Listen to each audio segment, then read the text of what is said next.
Consider for a moment your imagination. You may perceive it as a fleeting daydream, a pleasant distraction, or at best, a tool for creativity. But I say unto you, your imagination is the very workshop of creation, the God-given power through which all things are made manifest. But what does it truly mean to trust your imagination? It is not a matter of indulging in idle fantasies or escapism. It is a state of consciousness, a shift in your very being that aligns you with the creative power of the universe. It is about recognizing that your imagination, far from being separate from reality, is the very substance and source of all that you experience. Let us delve deeper into this profound truth. Your outer world, every experience you have, every circumstance you encounter, is nothing more than a reflection of your inner world, your imaginative acts. And this inner world can be radically altered by learning to trust and use your imagination consciously and purposefully. When you understand this, truly understand it, you realize that by carefully choosing and vividly imagining your desired state, you are actively creating a new reality that will unfold in your experience. This understanding is crucial, for it shifts the entire paradigm of how you approach life. No longer are you a helpless being at the mercy of external circumstances, hoping for favorable conditions. You become the active creator of your reality, knowing that as you imagine and feel your desired state as real, the universe must rearrange itself to match this new inner vision. But how, you may ask, can one truly learn to trust their imagination when the outer world seems so solid and unyielding? The answer lies in understanding the true nature of your imagination. For your imagination is not a mere fantasy maker, and your inner visions are not mere daydreams. Your imagination is the very substance of reality, the clay from which all experience is molded. Let us take a moment to truly understand this. Your subconscious mind, which is one with the universal creative force, does not distinguish between what you vividly imagine and what you actually experience in the outer world. It accepts as true whatever you feel to be true in your imaginal acts. And once it accepts an idea as true, it proceeds to bring it into manifestation in your physical reality, regardless of how long it takes in clock time or when possible it may seem given current circumstance. So, when you learn to trust your imagination, when you fall asleep in the absolute conviction that your imagined state is real, you are not engaging in wishful thinking or self-deception. You are actively creating your new reality from within.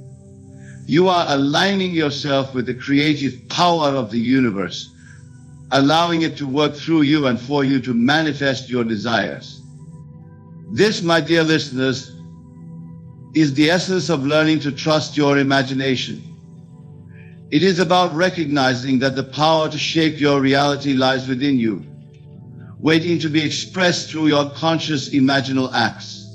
It is about understanding that your outer world is nothing more than a reflection of your inner imaginative acts, which can be radically altered by learning to trust and use your imagination purposefully. Consider the biblical phrase, faith is the substance of things hoped for, the evidence of things not seen. This is not a mere poetic expression or a vague spiritual concept. It is a statement of cosmic law, an invitation to recognize the power of your imagination. For what is faith, if not the ability to see and feel as real that which is not yet manifest in the outer world? When you truly trust your imagination, when you feel the reality of your imagined state with every fiber of your being, you are exercising true faith, and in that moment you are changed. The outer manifestation may take time to catch up, but the inner transformation is instantaneous. But let me be clear, learning to trust your imagination is not about forced visualizations or strained affirmations. It is about a total immersion in the feeling of your desired state being real, When you truly embody this practice, you naturally assume the thoughts, feelings, and inner conversations of the person you desire to be. You go to sleep not as the person bound by current circumstances, but as the person who is already living your desired reality in imagination. Let us explore this further with an example. Imagine a person who desires a loving relationship. Their outer reality shows no signs of this relationship manifesting. Now imagine this person deciding to trust their imagination completely. As they lie in bed, they immerse themselves in the feeling of being deeply loved and cherished. They feel the warmth of their imagined partner's embrace, hear loving words whispered in their ear, experience the joy and security of a fulfilling relationship. They allow this feeling of being loved to permeate every cell of their being. They fall asleep in this state, carrying it into their dreams. When they awaken, something has shifted. They may not see immediate external changes in their relationship status, but internally, they are no longer the same person. They have experienced the reality of being loved, and this new self-concept begins to reshape their outer world. In the days and weeks that follow, they find themselves naturally acting with more self-love and confidence. They interact with others from a place of fullness rather than need. They make choices that align with someone who knows they are worthy of love. And as they do so, their outer world begins to reflect this new inner state. They may find themselves attracting more positive attention, forming deeper matches, and eventually manifesting the loving relationship they had imagined. This principle applies to every aspect of your life. Whether you desire success in your career, improvement in your health, enhancement of your financial situation, or any other change, the key is to trust your imagination completely. Feel the reality of being the person who has what you want. Fall asleep in that state, knowing that as you do so, you are planting a seed in the fertile soil of your subconscious mind that must grow into your outer reality. Now, I can hear some of you thinking, but Neville, can simply imagining a different reality really make such a difference? Surely we must deal with the facts of our lives. And to this I say, what you call facts are merely the fruits of past imaginal acts. In the realm of consciousness where all creation takes place, there is only the eternal now. By learning to trust your imagination and living from your desired state in your mind's eye, you can indeed reshape your entire future. For you are planting a seed of a new self-concept that will inevitably grow into manifestation. Remember, the outer world is dead. It has no life of its own. It is your consciousness, your imagination, that gives life to your experiences. When you focus on unwanted circumstances, you are breathing life into a reality you do not desire. But when you learn to trust your imagination and live from your desired state mentally, you are setting in motion a series of events that must culminate in the outer expression of this new inner reality. This, my dear friends, is the true secret to mastering your life. It is about aligning your entire being with a new concept of self, recognizing that this new self-concept is seeking expression through you, and allowing it to flow into your experience through the power of your focused imagination and unwavering trust in its reality. But let me warn you, learning to trust your imagination is not always an easy task. The old habits of doubting your inner visions, of letting your internal state be dictated by external conditions, are deeply ingrained. As you lie in bed, attempting to immerse yourself in your imagined reality, the voice of your rational mind may try to convince you that you're fooling yourself, that you must face reality. When this happens, do not fight against these thoughts. Simply observe them, acknowledge them, and then gently return to the feeling of your imagined state. For the war is not won by battling against what you don't want, but by persistently embodying what you do want. This persistence, this unwavering commitment to trusting your imagination in the face of contrary evidence, is what allows you to truly transform your life. Think of it like tuning a radio. When you're trying to listen to a particular station, you don't focus on eliminating all the other stations. You simply tune into the frequency you desire. In the same way, you don't need to fight against your current reality or forcefully push away unwanted conditions. You simply need to tune yourself to the frequency of your desired state, to align your entire consciousness with the person who is already living your ideal life in imagination. This tuning is done through your focused imagination and your ability to generate and maintain the feeling of your desired state being real. Your imagination is the dial that allows you to tune into different frequencies of experience. As you use your imagination to fully embody your desired state, as you feel the reality of being this version of yourself, you are tuning yourself to that frequency, allowing the corresponding experiences to flow into your life.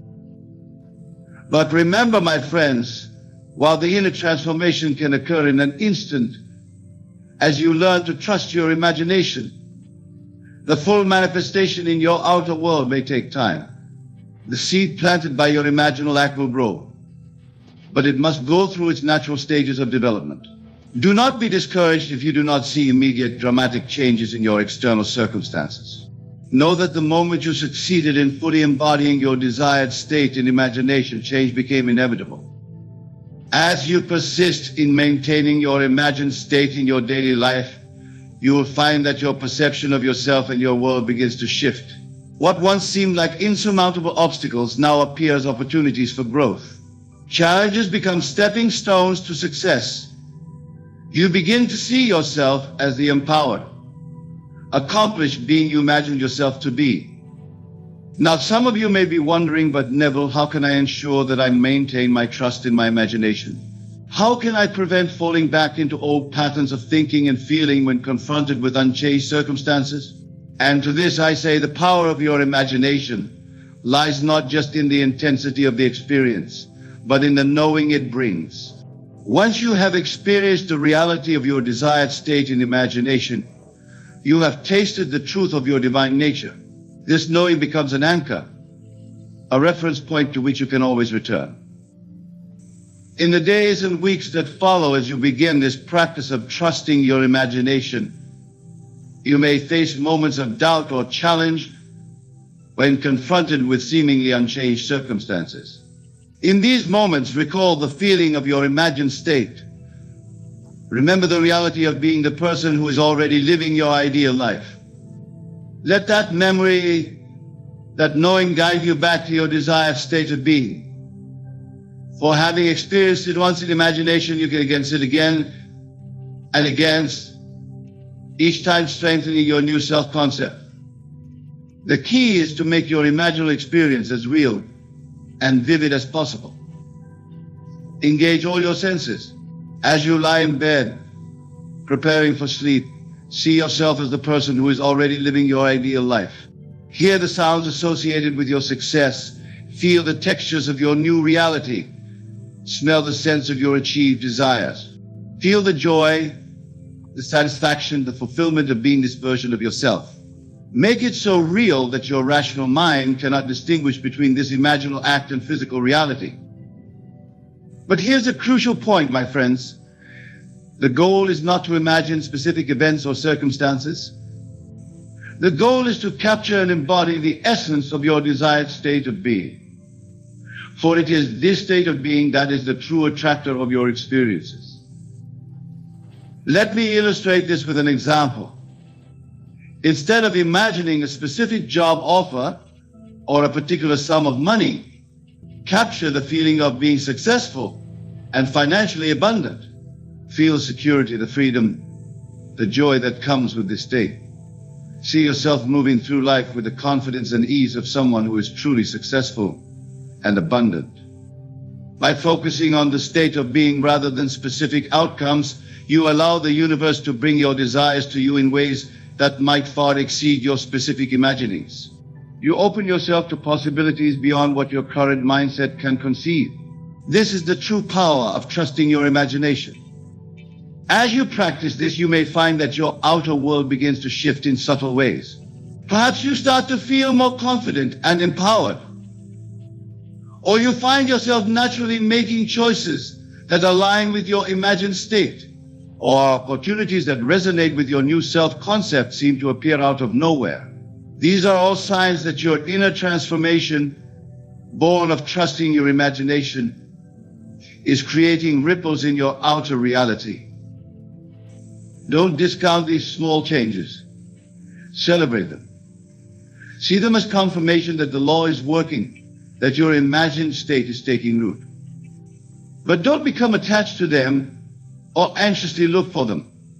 Simply acknowledge them with gratitude and continue to live from your imagined state, trusting in the power of your imagination to bring about even greater changes. As you persist in this practice, larger changes will begin to manifest. You may find yourself naturally attracting experiences that align with your new self-concept. You may notice that your relationships improve, that your career takes off, that your health flourishes. And as you continue to maintain your trust in your imagination, you'll discover that life becomes an exciting adventure of ever-expanding possibilities.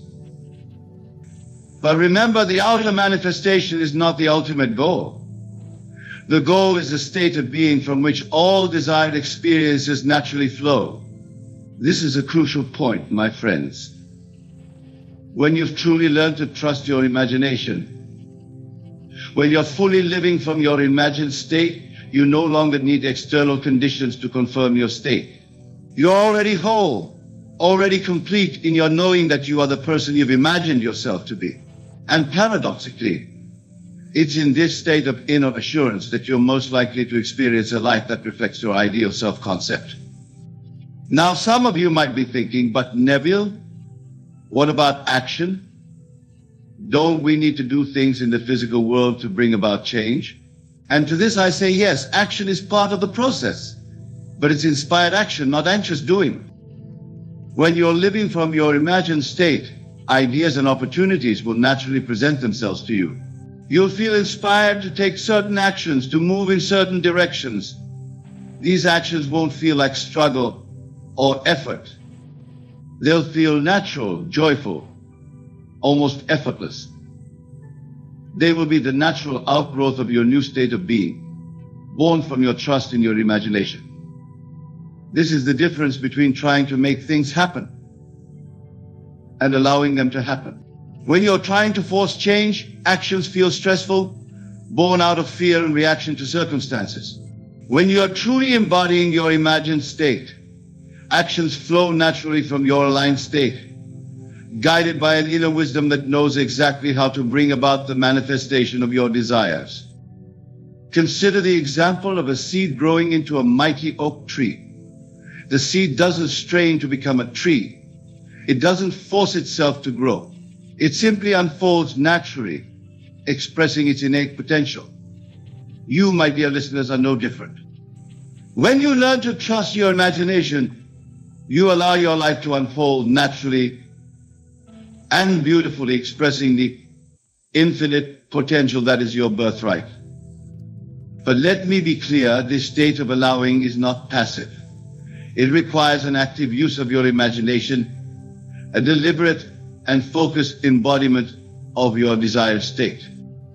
It requires faith, not blind faith in external forces, but faith in the creative power of your imagination and your ability to shape your reality through your mental images. This faith is not about believing that things will change someday in the future. It's about knowing that you are who you desire to be now, in this very moment, in your imagination, and that your outer world must inevitably conform to this new inner reality. As you cultivate this faith, as you persist in living from your imagined state, you'll begin to see evidence of your transformation manifesting in your outer world. These signs may start small, a newfound confidence in a situation that would have previously intimidated you, a chance encounter that leads to an unexpected opportunity, a sudden insight that changes everything. Do not discount these signs, no matter how small they may seem, for they are confirmation that your inner transformation, born of trusting your imagination, is indeed shaping your outer reality. They are breadcrumbs leading you to the full realization of the life you are creating in your mind's eye. As we near the conclusion of our discussion, I want to address a common concern that arises when people first encounter this teaching. Many worry that trusting their imagination might lead to a disconnect from reality or irresponsible behavior. But I assure you, my friends, the opposite is true. When you truly understand the principle of trusting your imagination, you realize that you are not separate from your world. As you elevate your own consciousness by living from your imagined state, you are elevating the consciousness of all.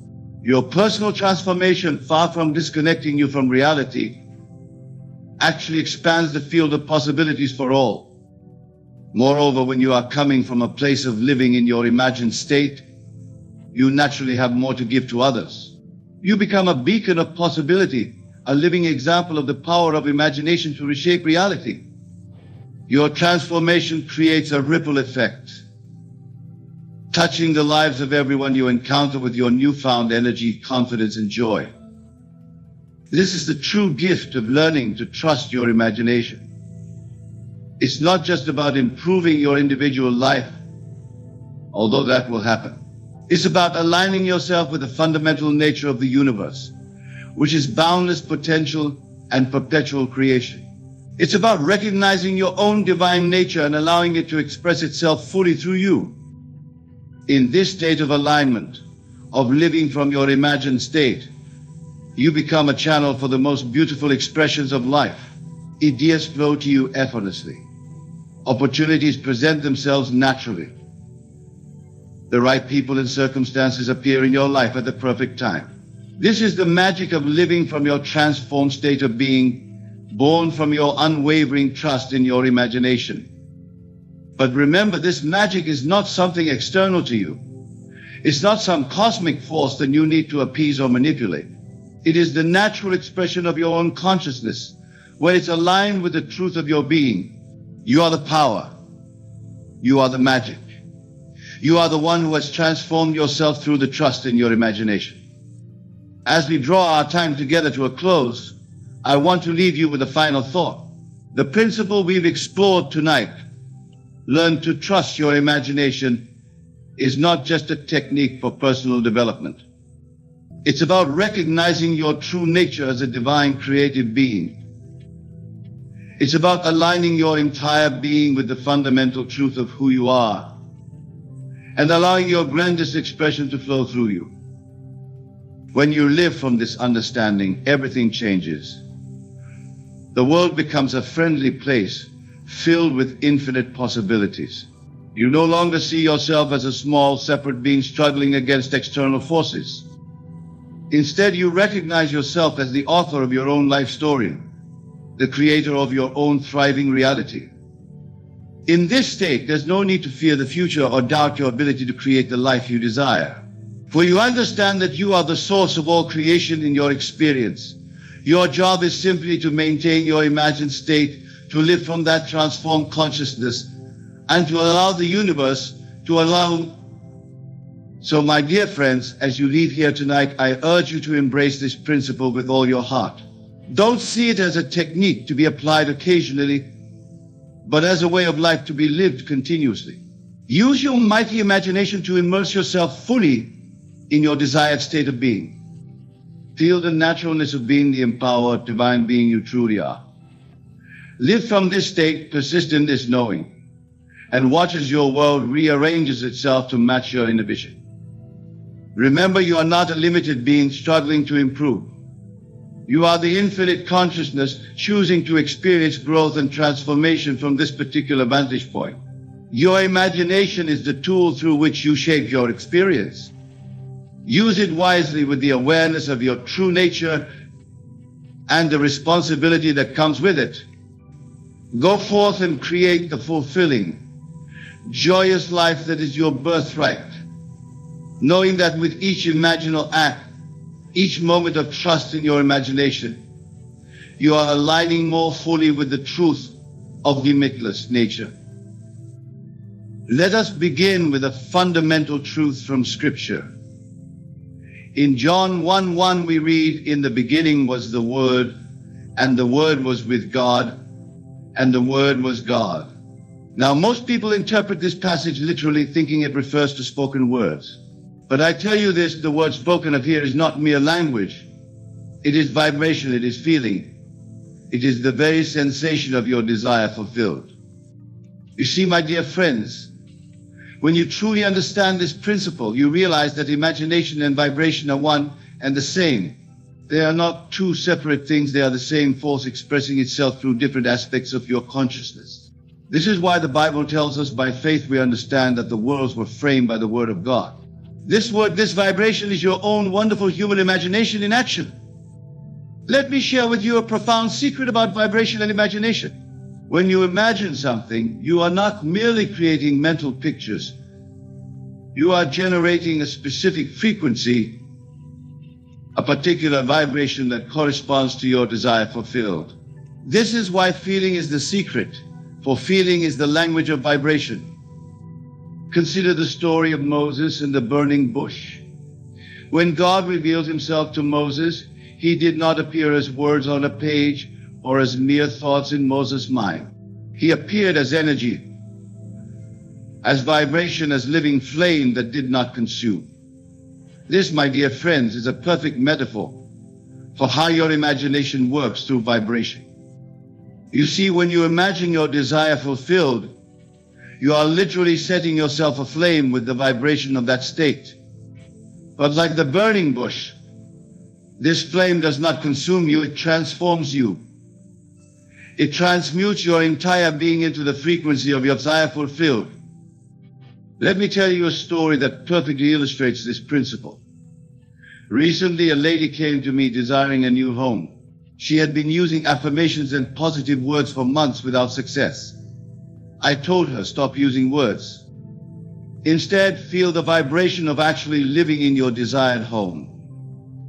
Feel the texture of the walls, the warmth of the sunlight through the windows, the peace and satisfaction of occupying that space. Within 2 weeks, she had her new home. You see, she didn't manifest it through words. She manifested it through vibration, through the feeling of actually being there. This is what Jesus meant when he said, "Therefore I tell you, whatever you ask for in prayer, believe that you have received it, and it will be yours." Now let us delve deeper into this mystery of vibration and imagination. In the book of Ezekiel, we read about the valley of dry bones. When God commanded Ezekiel to prophesy to the bones, it wasn't the words that brought them to life.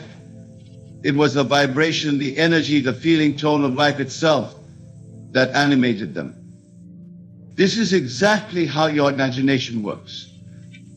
When you imagine your desire fulfilled, you are not merely thinking about it. You are vibrating at the frequency of its fulfillment. You are literally becoming one with the state you desire to express. Let me share another principle that would transform your understanding of vibration and imagination.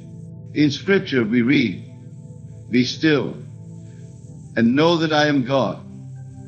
This stillness is not mere physical quietude. It is a specific vibrational state where your imagination and your desire become one. You see, when you enter this state of stillness, you are tuning yourself to the perfect frequency of your desire fulfilled. This is why meditation and contemplation are so powerful. Not because of any words you might use, but because they allow you to align your vibration with your imagination. Consider the story of Elijah on Mount Horeb. God was not in the wind, not in the earthquake, not in the fire. God was in the still small voice. This still small voice is not words, it is vibration. It is the feeling tone of your desire fulfilled. Let me share another secret about using vibration instead of words. When you imagine something, your entire being begins to vibrate at the frequency of that state. This is why Scripture tells us, as a man thinketh in his heart, so is he. Notice it says in his heart, not in his mind, not in his words, but in his heart, where feeling and vibration originate. Now let me tell you about a businessman who applied this principle perfectly. He wanted to expand his company, but was struggling with traditional goal setting and affirmations. I told him, stop using words to describe what you want. Instead, feel the vibration of running a successful, expanded business. Feel the satisfaction, the confidence, the certainty of it.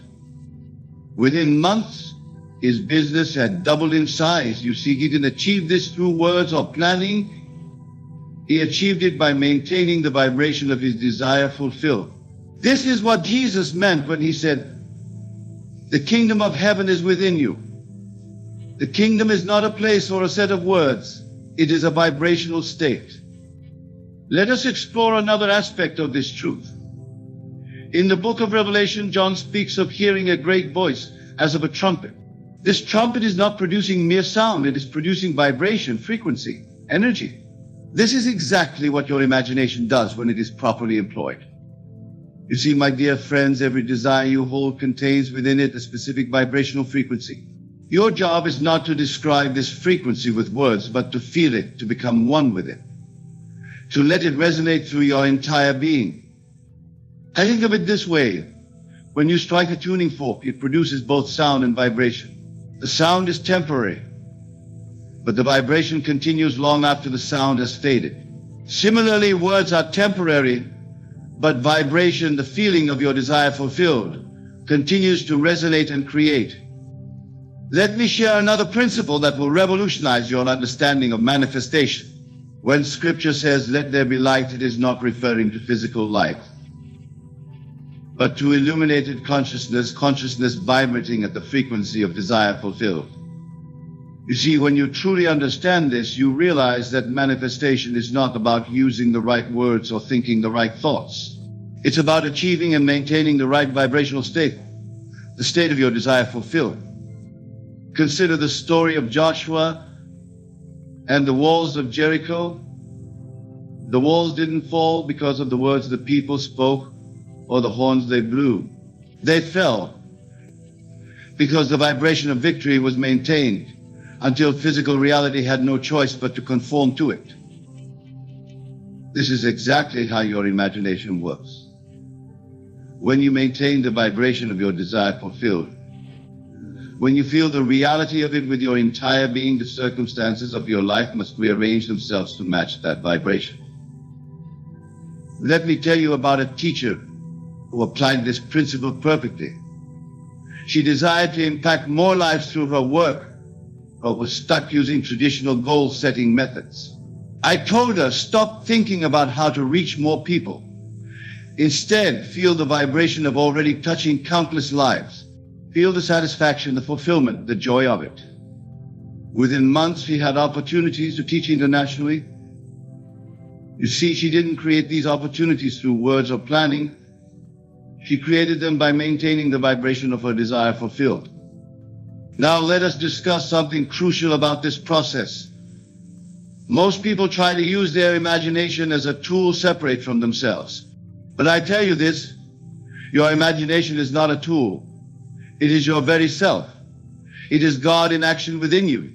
And God does not create through words alone, but through vibration, through feeling, through the sensation of reality. Consider the words of Jesus. The words that I speak unto you, they are spirit and they are life. Notice he doesn't say they are mere words, they are spirit. They are vibration, they are living energy. This is why when you imagine something, you must do more than see it or think about it. You must feel it, sense it, become one with its vibration. This is what Jesus meant when he said, I and my Father are one. He was expressing his complete unity with the vibration of his desires fulfilled. Let me share another profound truth about vibration and imagination. When you enter into the feeling of your desire fulfilled, you are literally rearranging the substance of the universe. This is not metaphysical thinking. This is scientific fact clothed in scriptural language. Think about the story of creation. God didn't just speak the world into existence. He felt it, experienced it, became one with it through imagination and vibration. This is exactly what you must do with your desires. You see, my dear friends, every desire you hold is already fulfilled in what I call the kingdom, the realm of pure vibration and imagination.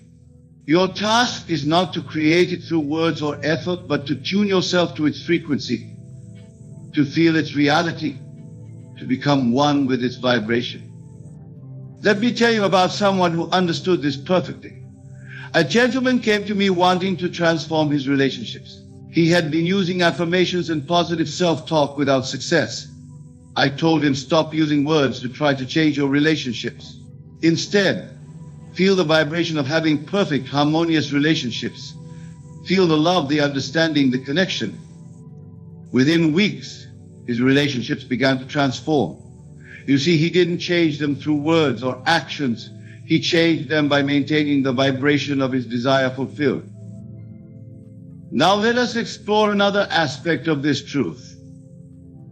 In Scripture we read, faith is the substance of things hoped for, the evidence of things not seen.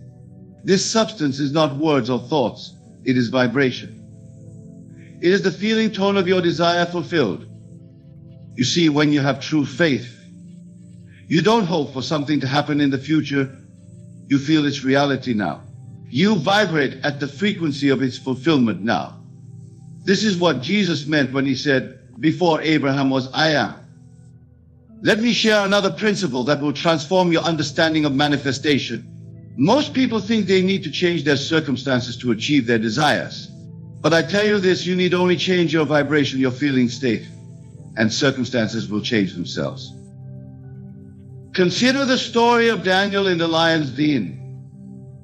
He didn't survive because of words he spoke or prayers he said.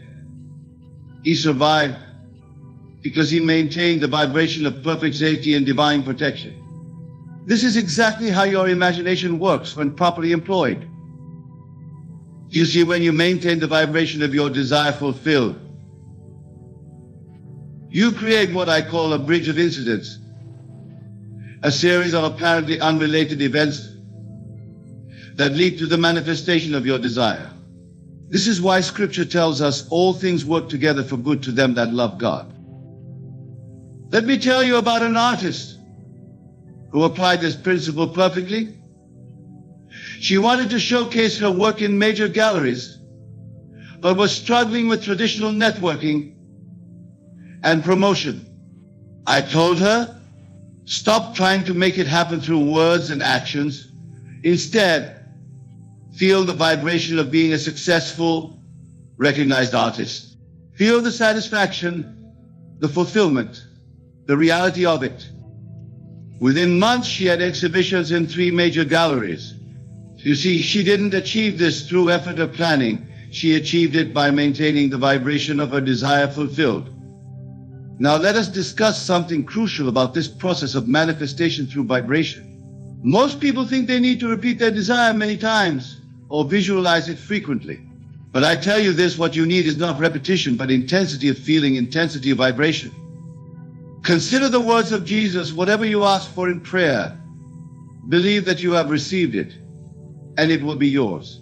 Notice he doesn't say believe that you will receive it, he says believe that you have received it. This is about maintaining the vibration of fulfillment now. You see, my dear friends, when you enter into the feeling of your desire fulfilled, when you maintain its vibration, you are literally rearranging the atoms and molecules of your world. This is why Scripture tells us all things are possible to him that believeth. Let me share another profound truth about vibration and imagination. When you imagine something while maintaining its vibrational frequency, you are not creating something new. You are tuning into something that already exists in the realm of pure potential. Think of it this way, every possibility already exists in what quantum physicists call the field of infinite possibilities. Your imagination, operating through vibration, simply tune you to the frequency of your desired possibility, making it manifest in your physical experience. This is what Jesus meant when he said, "Seek ye first the kingdom of God." The kingdom is not a place, it is a vibrational state where all possibilities exist simultaneously. When you enter into the feeling of your desire fulfilled, you are literally entering this kingdom. Let me tell you about a writer who understood this perfectly. She had been struggling to complete her novel, using various writing techniques and affirmations without success. I told her, stop trying to write the book through effort and words. Instead, feel the vibration of being a successful author. Feel the satisfaction of having completed your novel. Feel the joy of readers being transformed by your work.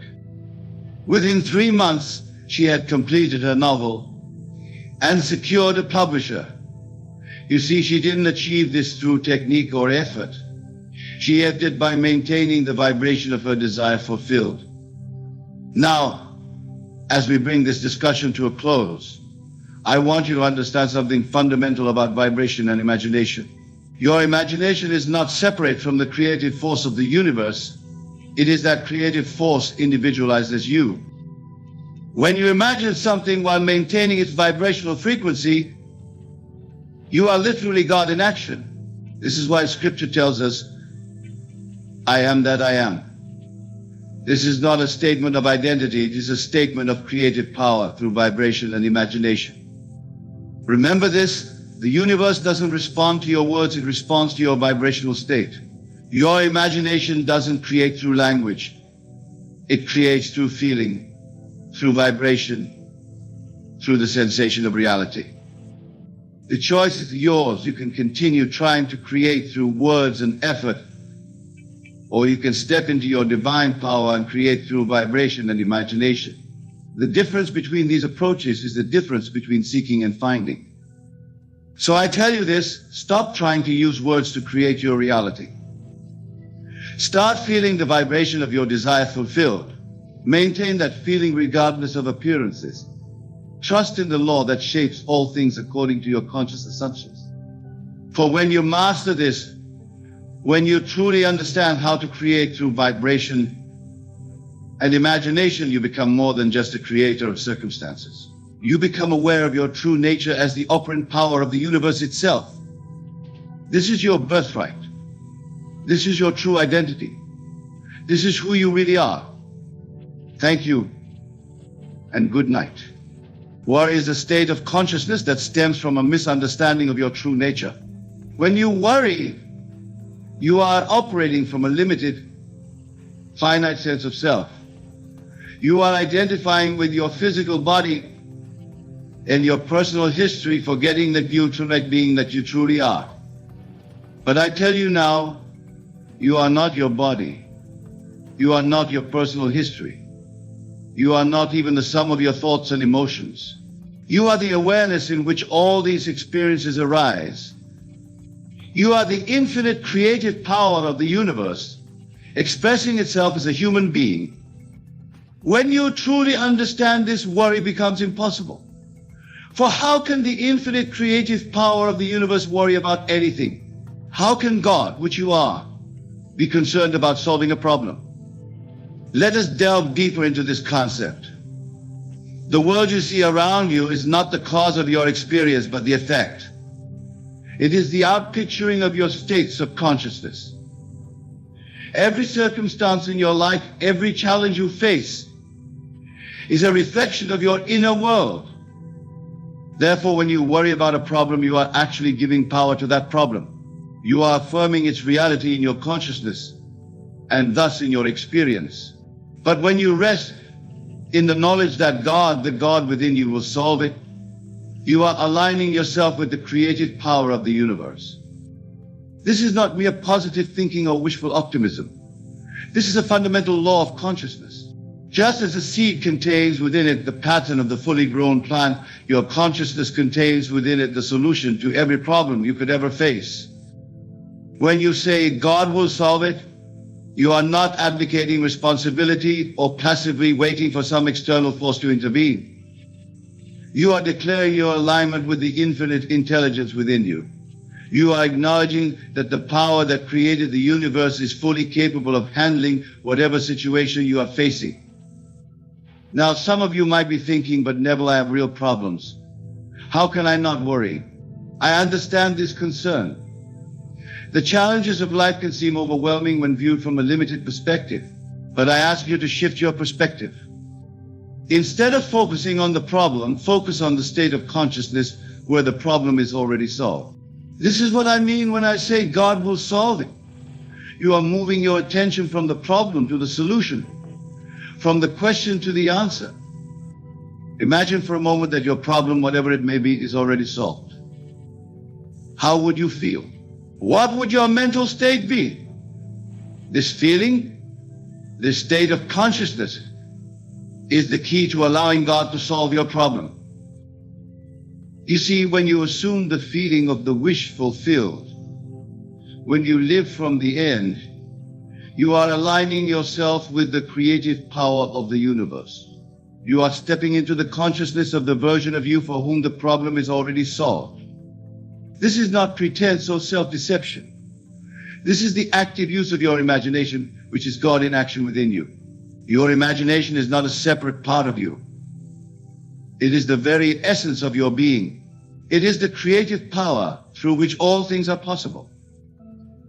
When you imagine the solution, when you feel the relief and gratitude of your problem being solved, you are literally reshaping the substance of the universe.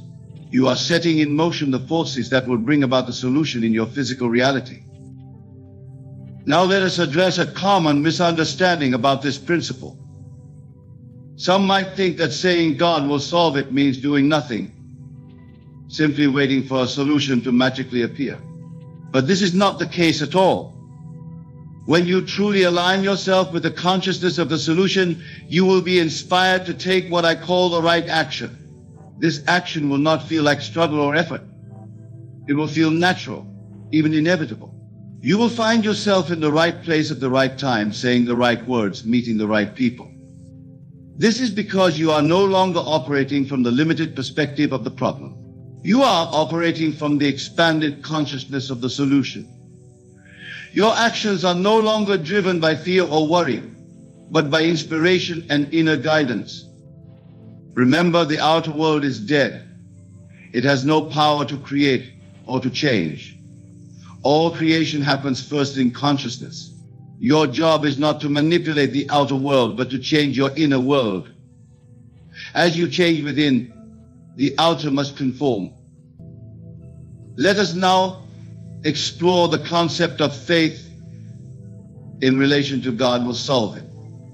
Faith is not blind belief in something outside of yourself.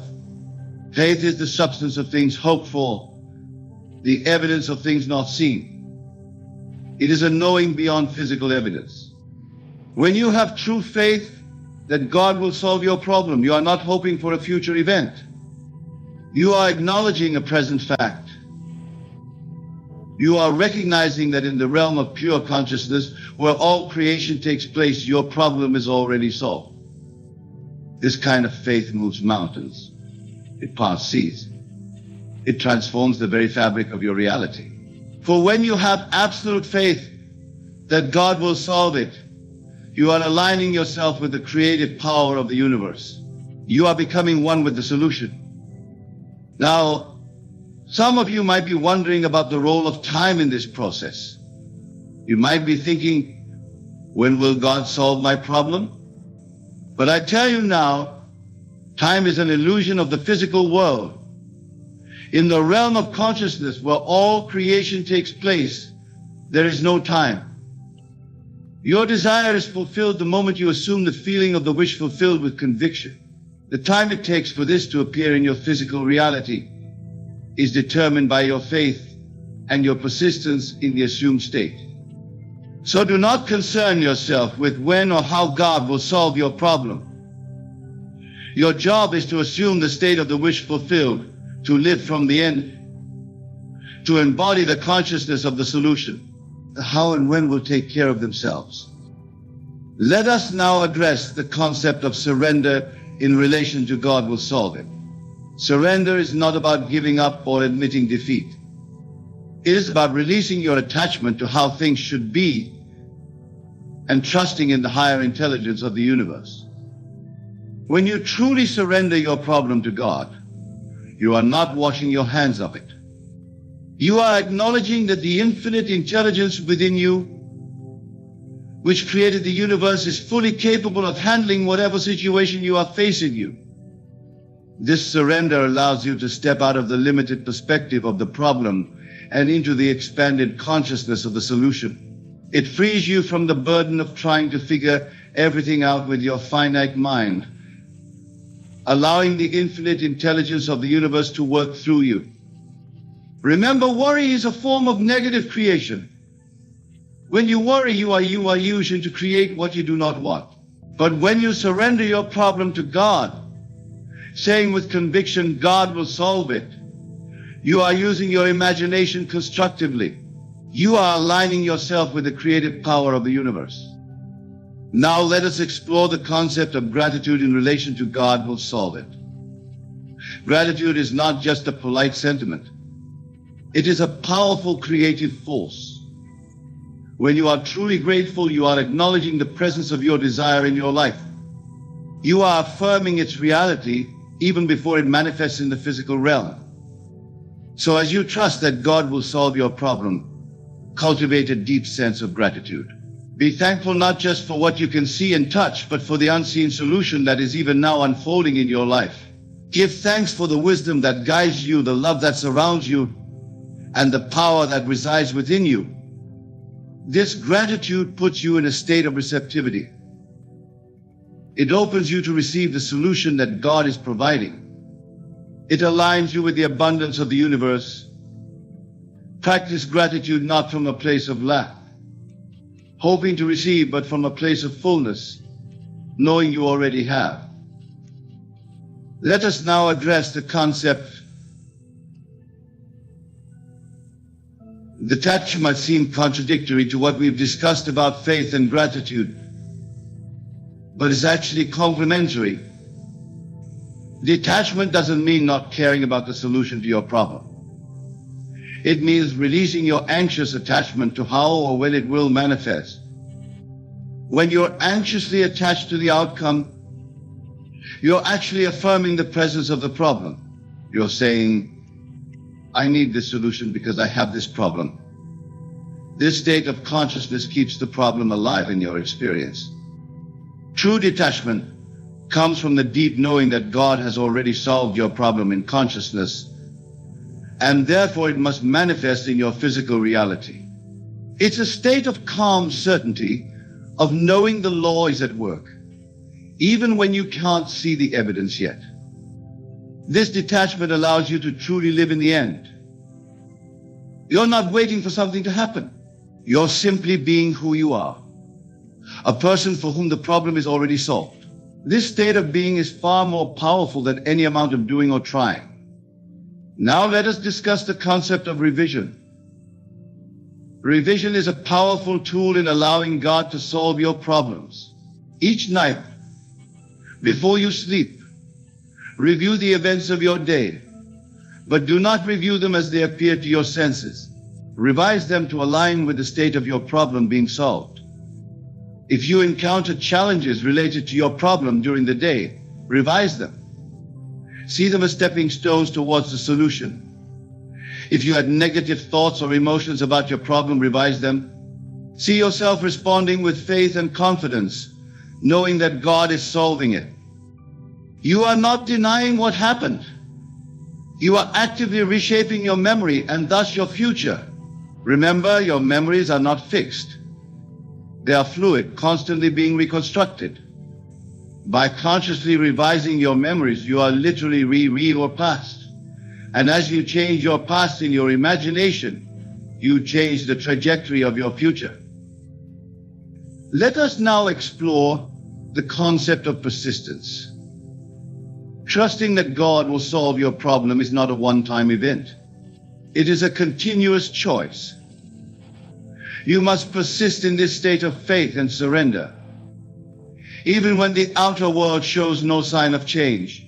This persistence is what distinguishes those who successfully manifest their desires from those who do not. Think of it like this. When you move to a new home, you don't wake up each morning wondering where you are.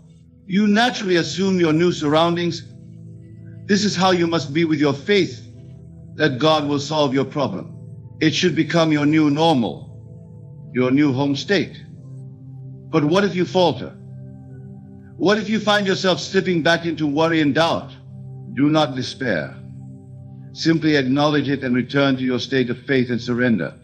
Remember, you are breaking lifelong habits of thought and feeling. It takes practice. Be patient with yourself, but be persistent. Now let us address the concept of everyone is you pushed out. This principle states that everyone in your world is a reflection of your consciousness. The way people treat you, the opportunities that come your way, even the seemingly random events in your life, all are reflections of your state of being. This understanding brings with it a great responsibility. It means that if you want to experience a world where your problems are solved, you must first embody that state within yourself. As you trust that God will solve your problems, you will naturally see others differently, and they will respond differently to you. During this process of trusting God to solve your problems, be aware of how you perceive others. Are your perceptions aligned with the reality of your problems being solved? If not, consciously choose to see others in a way that supports your faith. See them as helpful, supportive, playing their perfect part in the unfolding of solution. Remember, you are not manipulating others. You are simply aligning your perception with your desired reality, and others will naturally conform to this new perception. Let us now delve into the concept of the law of assumption. This law states that if you assume a state and persist in it, it must become your reality. When you assume the state of your problem being solved, when you live from the consciousness of God will solve it, you are setting in motion the forces that will bring this assumption into your physical reality. This is not about forcing or manipulating external circumstances. It's about aligning yourself with the reality where your problem is already solved. When you truly assume this state, you're not trying to make something happen. You're experiencing the state of it already being done. Imagine you have a friend who lives in another city. When you think of this friend, you don't visualize them or affirm their existence. You simply know they exist. This is the kind of knowing you must have about the solution to your problem. It should be as real and as natural to you as the existence of your distant friend. This state of knowing, of living from the end, is what truly activates the law of assumption. It aligns your entire being, your thoughts, your emotions, your actions, with the reality of your problem being solved. And in this alignment, miracles happen. Now, let us address the role of emotion in this process. Emotion is crucial. It is the fuel that gives life to your assumption.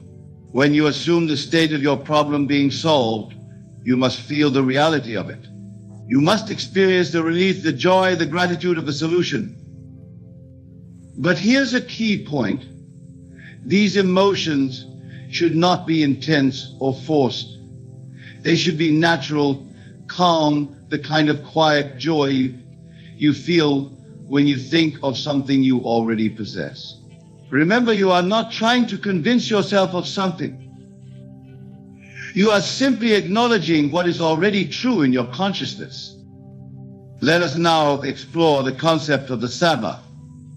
The Sabbath in this context is not about a particular day of the week, but about a state of mind. It is a state of complete rest from all effort. A state of knowing that your work is done. In the process of allowing God to solve your problem, the Sabbath state is crucial. It is the state of total acceptance of the solution as an accomplished fact.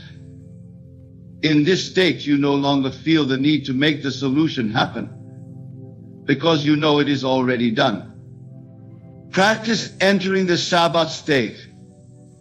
After you've done your imaginative work, after you've assumed the feeling of your problem being solved, consciously enter a state of rest.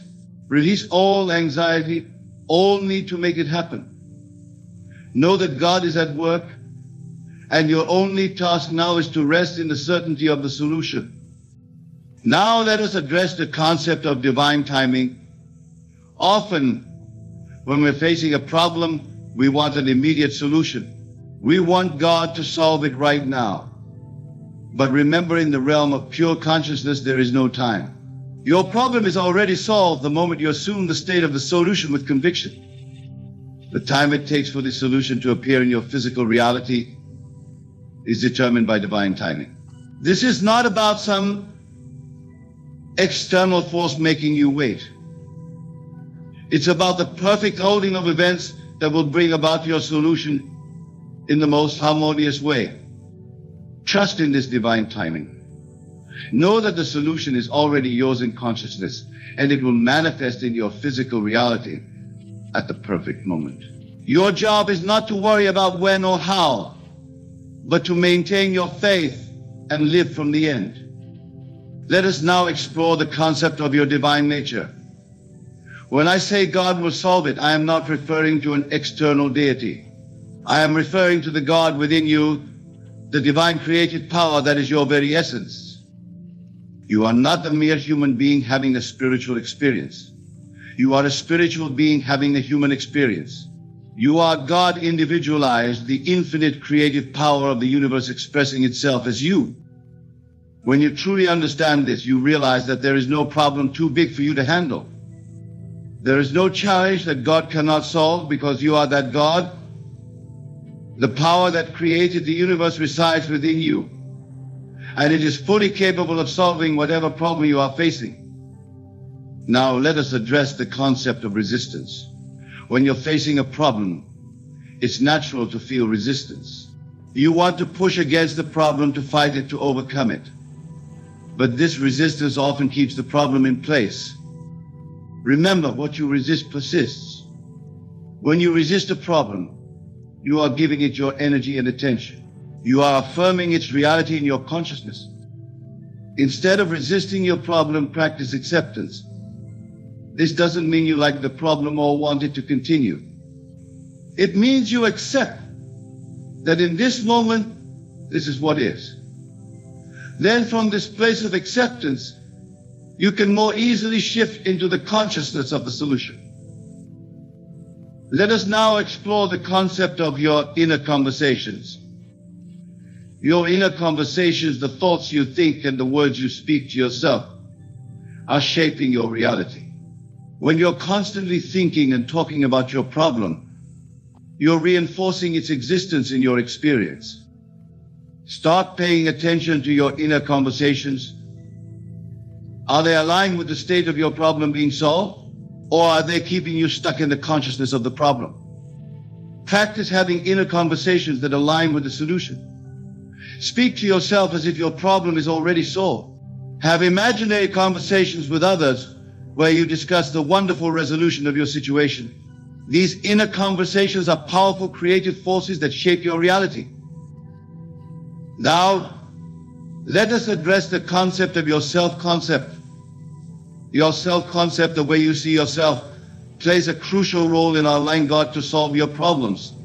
If you see yourself as someone who is always struggling, always facing problems, that's the reality you'll create. But if you see yourself as someone who is divinely guided and supported, someone for whom solutions come easily, that's the reality you'll experience. Work on upgrading your self-concept. See yourself as someone who naturally attracts divine solutions to any challenge. Remember, you are not changing who you are. You are simply aligning with your true divine nature, recognizing the God within you that is fully capable of solving any problem. Let us now explore the concept of forgiveness. Forgiveness is a powerful tool in allowing God to solve your problems. Often our problems are tied to resentments, grudges, or unforgiveness towards ourselves or others. Forgiveness doesn't mean condoning hurtful behavior. It means releasing the emotional charge of past events so they no longer control you. As you forgive yourself and others, you clear the path for divine solutions to flow into your life. Practice forgiveness daily. Forgive yourself for past mistakes. Forgive others for perceived wrongs. As you do this, you'll find that solutions to your problems come more easily and naturally. Now let us delve deeper into the concept of living in the end. When you say God will solve it, you are not hoping for a future event. You are acknowledging a present fact. In the realm of imagination, where all creation takes place, your problem is already solved. Living in the end means experiencing your desire as a present fact, not a future possibility. It's about feeling the relief, the joy, the gratitude of your problem being solved right now, in this moment. This state of consciousness collapses time and brings your desire into the present moment, making its manifestation inevitable.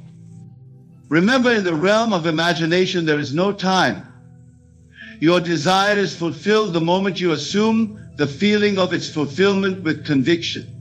The time it takes for this to appear in your physical reality is determined by your faith and your persistence in the assumed state. Let us now address the concept of the law of reversed effort. This law states that the harder you try to achieve something, the more you push it away. This is why so many people struggle to solve their problems. They are trying too hard, and in their effort, they are actually affirming the presence of the problem. Instead of striving and struggling, relax into the knowing that God will solve it. Release all effort. You are not trying to solve the problem. You are simply acknowledging the solution that is already yours in consciousness. This state of effortless acceptance is far more powerful than any amount of trying or struggling. Now, let us explore the concept of the bridge of incidents. When you assume the state of your problem being solved, a series of events is set in motion to bring about the manifestation of your desire. This series of events is called the bridge of incidents. The key here is to trust the bridge. You don't need to know how God will solve your problem. Your job is simply to maintain your assumption and allow the bridge to unfold naturally. Each event, each encounter, each seeming coincidence is a part of this bridge, leading you to the full manifestation of your solved problem. Let us address the concept of dimensional shifting.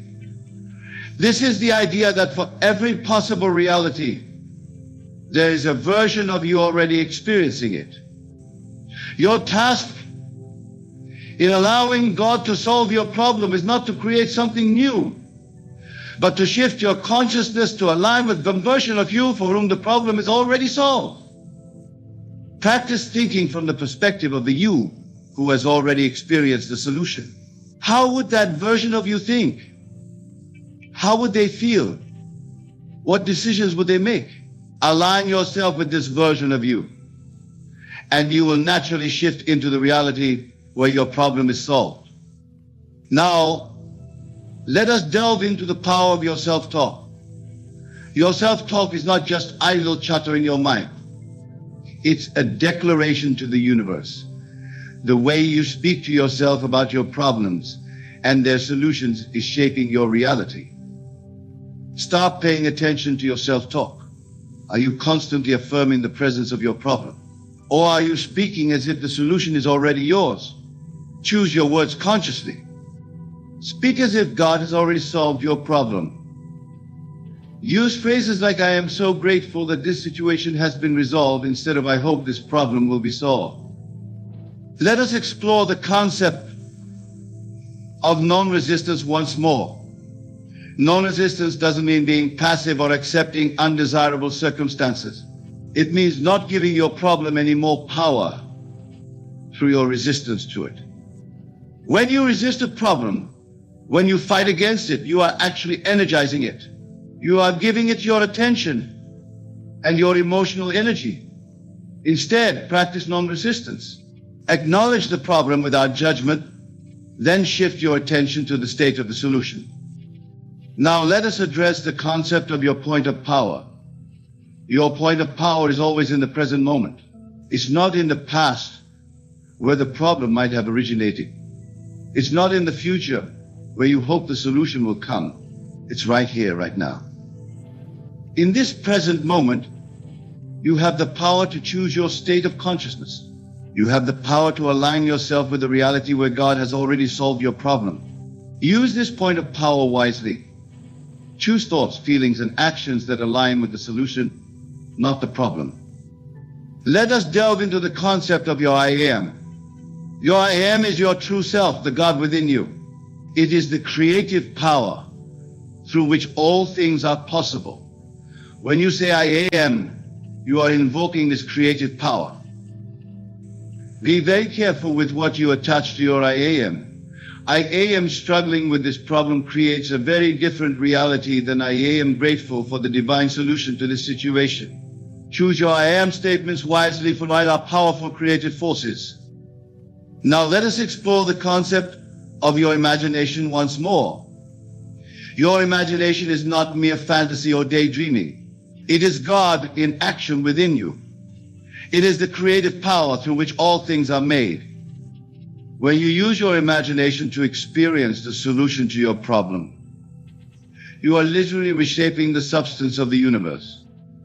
You are impressing upon your subconscious mind the reality of the solution, and your subconscious mind must then work to bring this impressed image into your physical experience. Let us address the concept of detachment once again. Detachment doesn't mean not caring about the solution to your problem. It means releasing your anxious attachment to how or when it will manifest. When you're anxiously attached to the outcome, you are actually affirming the presence of the problem.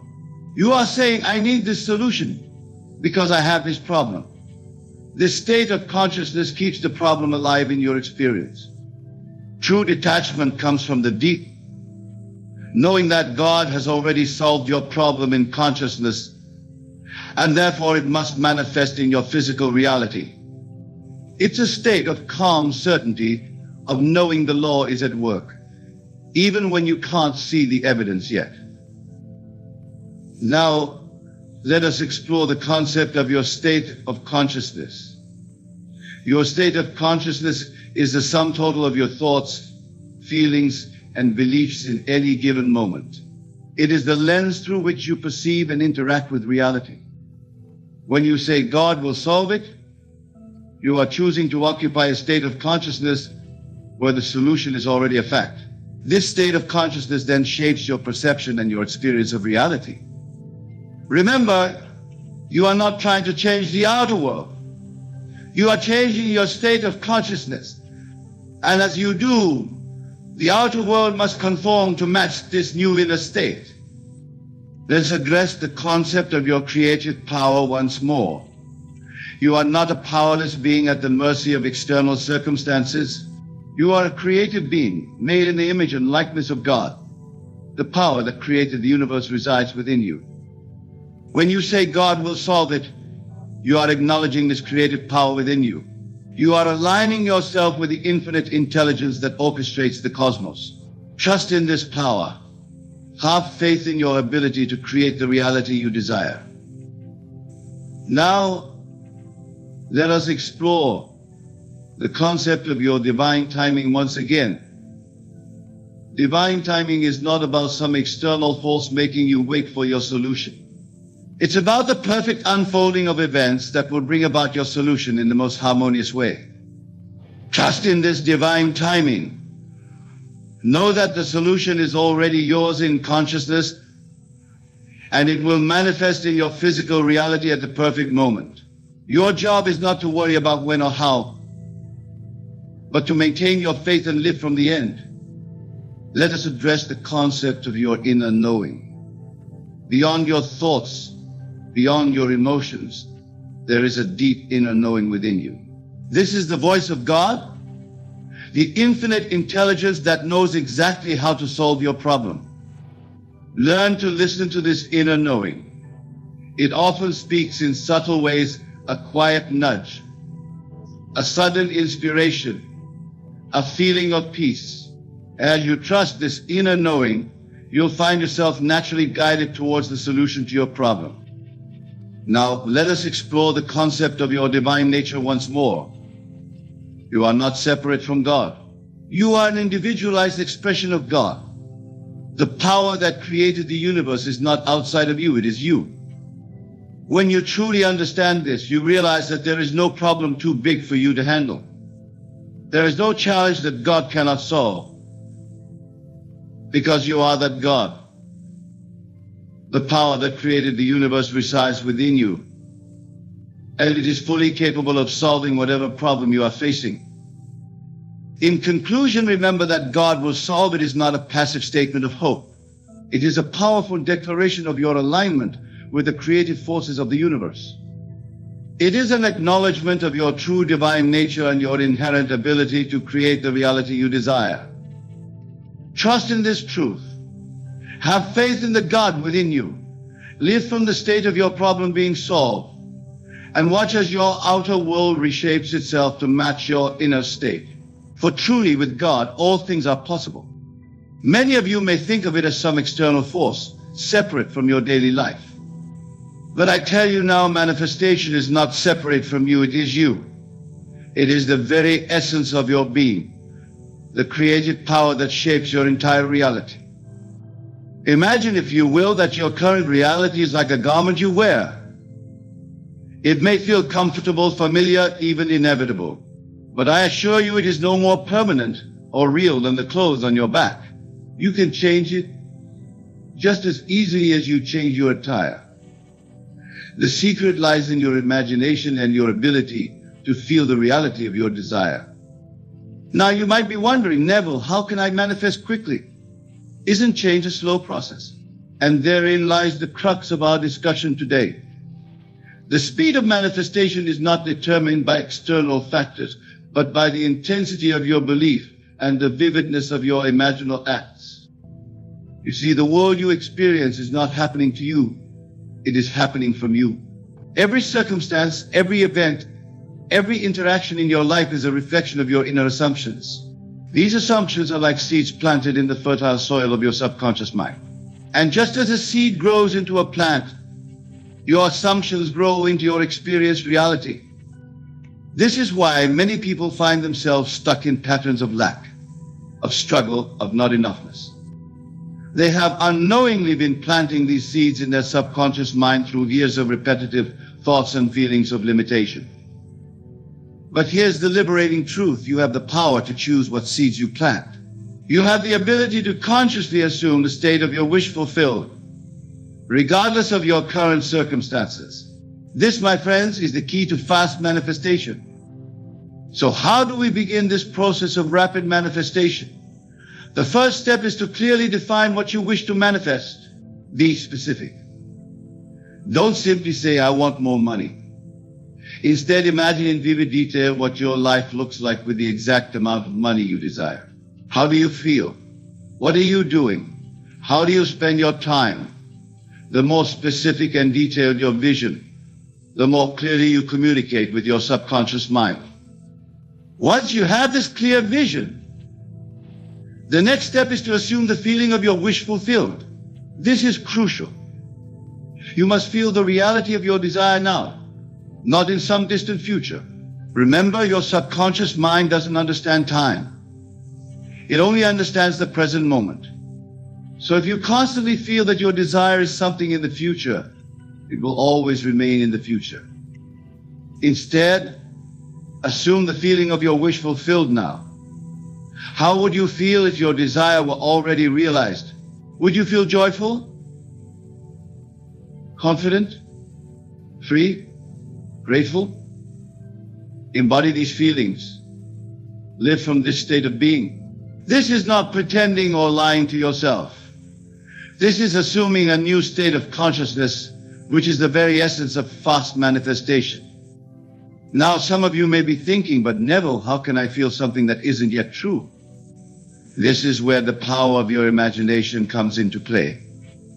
Your imagination is the bridge between your current reality and your desired state. It is through your imagination that you can step into the feeling of your wish fulfilled, even before it manifests in the physical world. Your imagination is not a flight of fancy or a frivolous faculty. It is the very workshop wherein you fashion your future. When you imagine, you are experiencing reality at its most fundamental level.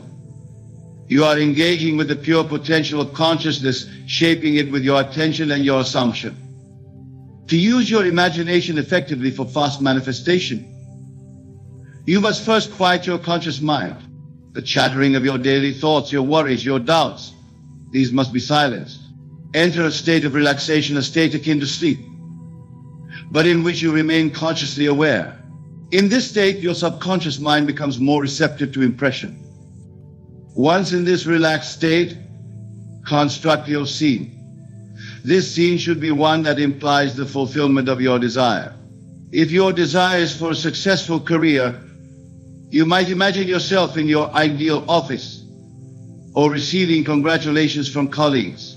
If it's financial abundance you seek, imagine yourself looking at your bank statement with joy and gratitude.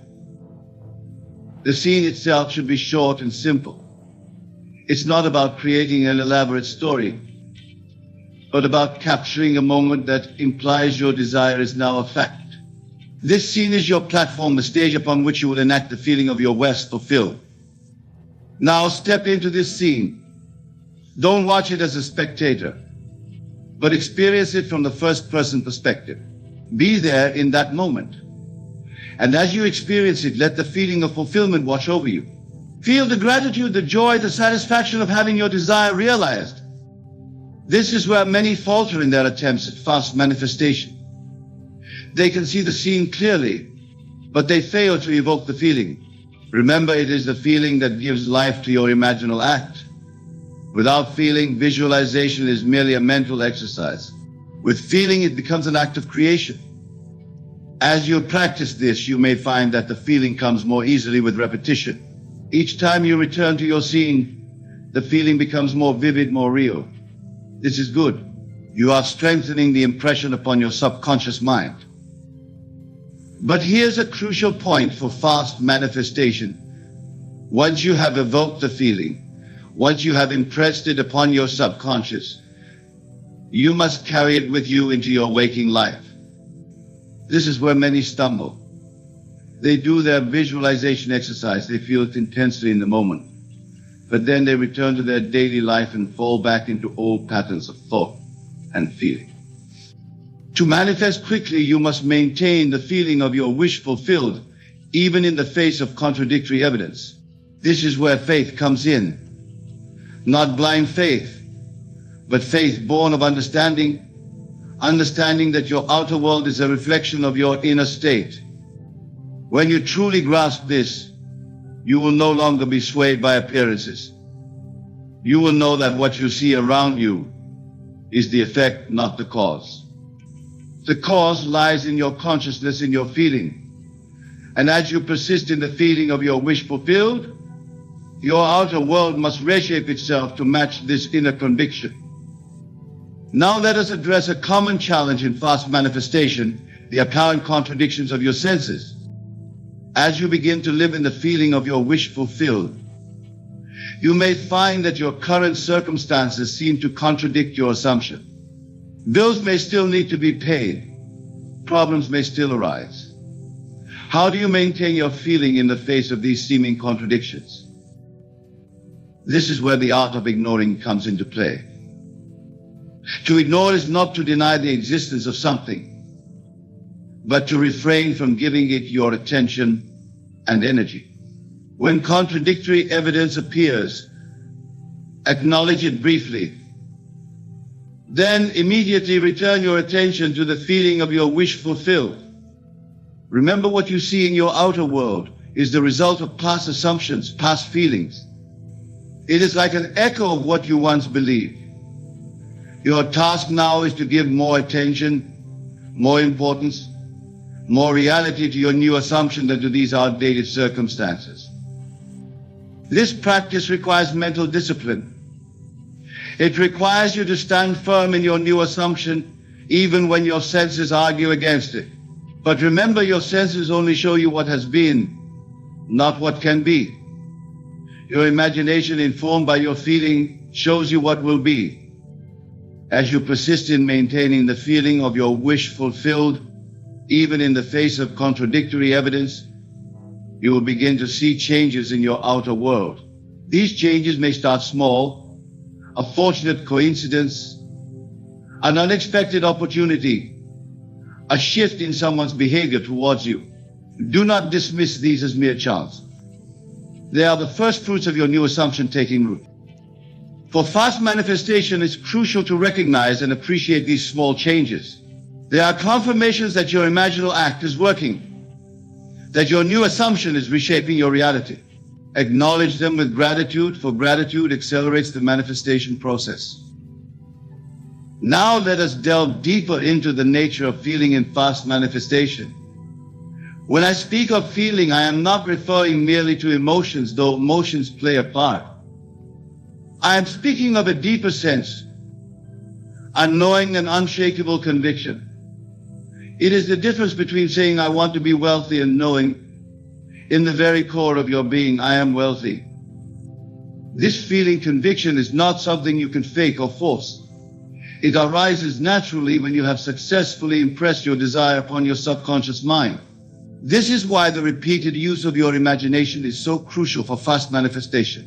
Each time you return to your imaginal scene, each time you step into the feeling of your wish fulfilled, you are deepening this impression.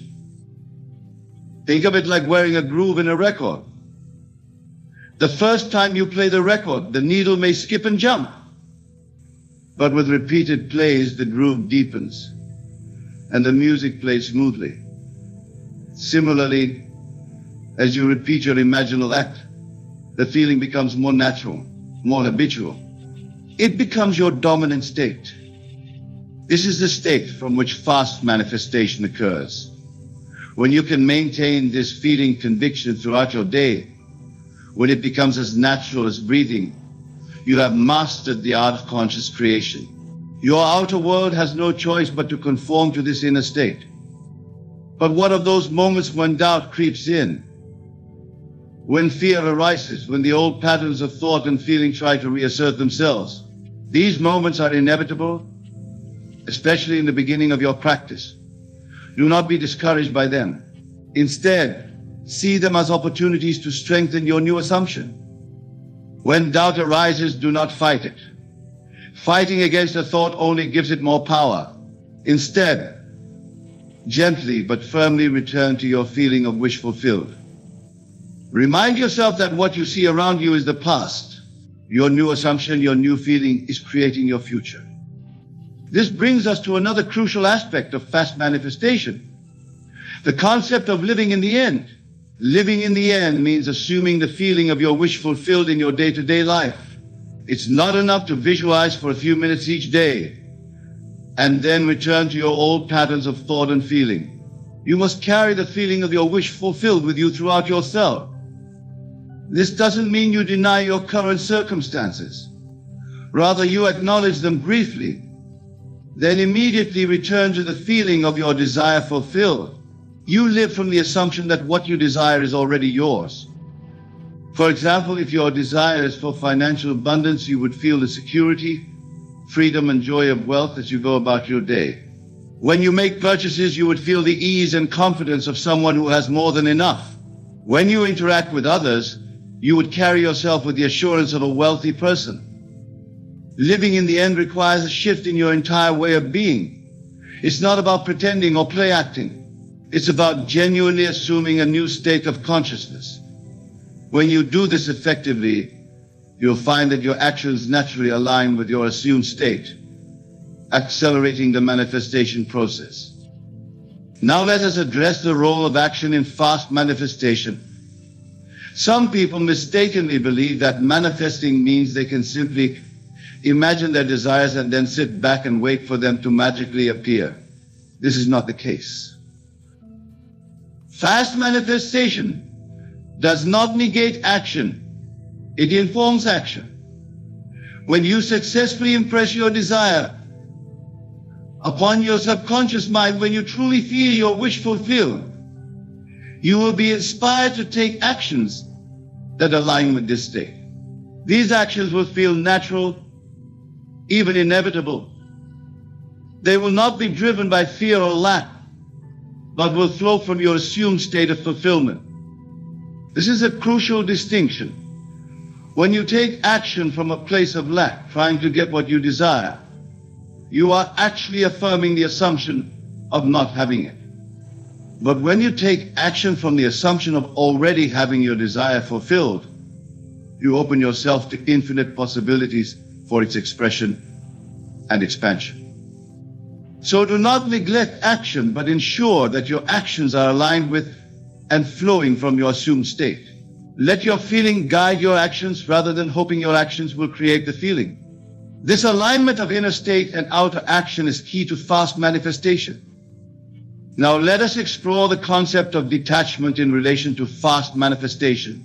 Detachment doesn't mean you don't care about your desire. Rather, it means you're not anxiously attached to seeing immediate results or figuring out how your desire will manifest. When you're detached, you can imagine and feel your desire fulfilled without constantly looking for signs of its manifestation. You trust in the process, knowing that as you maintain the feeling of your wish fulfilled, it must inevitably express itself in your outer world.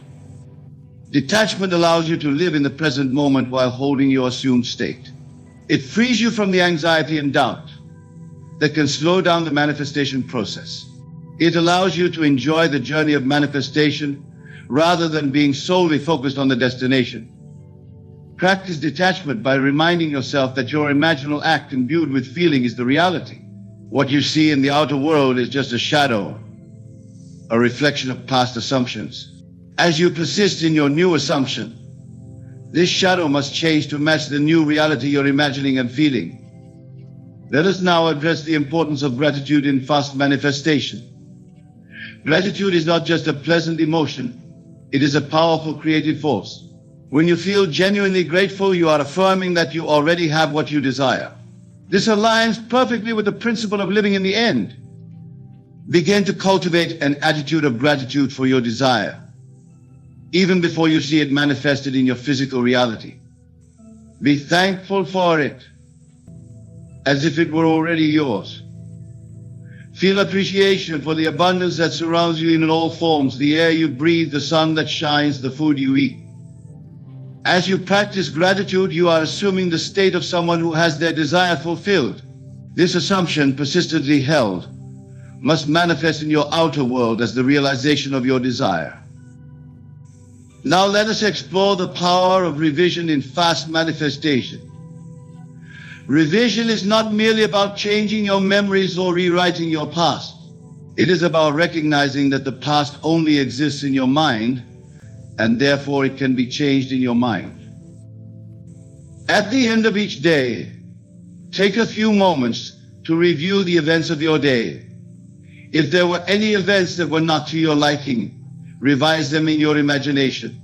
See them unfolding in a way that aligns with your desired state. Feel the satisfaction, the joy, the fulfillment of this revised version of events. By doing this, you are not denying what physically happened. You are changing the impact of that event on your subconscious mind. You are impressing upon your subconscious a reality that aligns with your desires rather than one that contradicts them. As you make this practice of revision a habit, you will find that your reactions to current events begin to change. You'll become less reactive, more peaceful, more aligned with your desired states of being. This alignment accelerates the manifestation process. Let us now discuss the importance of persistence in fast manifestation. While we speak of fast manifestation, it's important to understand that the speed of manifestation is relative. Some desires may manifest almost instantly, while others may take more time. The key is to persist in your assumption regardless of how long it seems to be taking. Remember, the outer world is a reflection of your inner state. If you waver in your assumption, if you lose faith in the process, you send mixed signals to your subconscious mind, which can slow down the manifestation process. Persistence doesn't mean forcing or struggling. It means consistently returning to the feeling of your wish fulfilled, even when the outer world seems to contradict it. It means choosing again and again to live from the end, to embody the state of having your desire realized. This persistence requires faith, not blind faith, but faith born of understanding. Understanding that your outer world is a reflection of your inner state. And that as you persist in your new assumption, your world must reshape itself to match it. Now let us address the role of self-concept in fast manifestation. Your self-concept, the beliefs you hold about who you are, is perhaps the most powerful factor in determining what you can manifest in your life. Many people struggle to manifest their desires quickly because their self-concept contradicts what they're trying to achieve. They may visualize wealth, but deep down, they don't believe they're the kind of person who can be wealthy. They may imagine a loving relationship, but fundamentally believe they're unworthy of love. To manifest quickly, you must be willing to revise your self-concept. This involves imagining and feeling yourself as the person who already has what you desire. It's not about creating a false image of yourself, but about recognizing and embracing your true, limitless nature. Remember, at your core, you are pure consciousness. You are not defined by your past experiences, your current circumstances, or the opinions of others. You are the awareness in which all these things appear. And this awareness, your true self, is infinite in its potential. As you use your imagination to assume your desired states, you are essentially recreating yourself. You are stepping into a new concept of self, a new understanding of who you are and what's possible for you. This revision of self-concept is crucial for fast manifestation. As you align your self-concept with your desires, you remove the inner contradictions that can slow down the manifestation process. Now, let us explore the role of emotion in fast manifestation. Emotion is the fuel that powers your imaginal acts. It's not enough to merely visualize or think about your desires. You must feel them. When you combine vivid imagination with genuine emotion, you create a powerful impression on your subconscious mind. This is because your subconscious responds more strongly to feeling than to intellectual thought. W. Continue and finish in 6-7 paragraphs. The emotions you want to cultivate are those you would feel if your desire were already realized. If your desire is for wealth, feel the security, the freedom, the joy that comes with financial abundance. If it's a loving relationship you seek, feel the love, the connection, the companionship. These emotions should be so real, so intense, that when you open your eyes and return to your present circumstances, you carry with you a sense of fulfillment, as if your desire has already been realized. This emotional component is what distinguishes effective fast manifestation from mere daydreaming or wishful thinking. When you can genuinely feel your desire as an accomplished fact, you are impressing it upon your subconscious mind as a reality. Your subconscious then works tirelessly to bring this feeling into physical manifestation. Another crucial aspect of fast manifestation is the practice of letting go. This might seem counterintuitive. After all, if you want something badly, shouldn't you focus on it constantly? But the truth is, obsessing over your desire can actually slow down the manifestation process. It implies a state of wanting, of not having, which contradicts the assumption that your wish is fulfilled. Letting go means trusting in the process. It means doing your imaginal work, feeling the reality of your desire, and then releasing it, knowing that the seed has been planted and will grow in its own time. This state of peaceful expectancy, free from anxiety or doubt, creates the perfect conditions for rapid manifestation. As we near the conclusion of our exploration of fast manifestation, remember this: the power to transform your reality lies within you. It resides in your ability to imagine vividly, to feel deeply, and to persist faithfully in the assumption of your wish fulfilled. The speed of manifestation is not determined by external factors, but by the intensity of your belief and the consistency of your imaginal acts. Go forth from here with this knowledge. Apply these principles in your daily life. Use your imagination consciously and deliberately to create scenes that imply the fulfillment of your desires. Feel the reality of your wish fulfilled with every fiber of your being. Persist in this feeling even when your senses deny it. For as you do, you are reshaping your entire world, manifesting your desires with a speed and precision you may have thought impossible. Remember, you are the operant power in your world. You are limited only by your ability to imagine and to feel the reality of your wishes fulfilled. Embrace this truth, live from this understanding, and watch as your world transforms around you, reflecting the newfound mastery of your creative consciousness.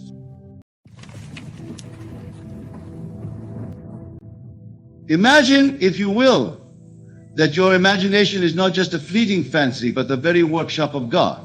Yes, you heard me correctly. Your imagination, that inner world of thoughts and images, is the creative power of the universe itself, individualizing you.